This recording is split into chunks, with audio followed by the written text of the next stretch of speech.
Les Ukrainiens ont passé une nouvelle nuit sous la menace des frappes aériennes, la 4e depuis le déclenchement de l'invasion russe jeudi dernier.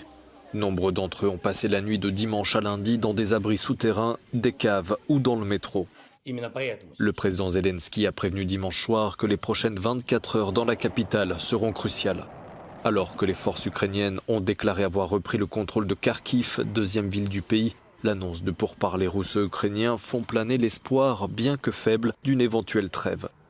Face à la menace nucléaire brandie par Vladimir Poutine, Bruxelles a annoncé ce week-end fermer l'ensemble de l'espace aérien de l'Union européenne à tous les avions russes et débloquer 450 millions d'euros pour financer des livraisons d'armes à l'Ukraine.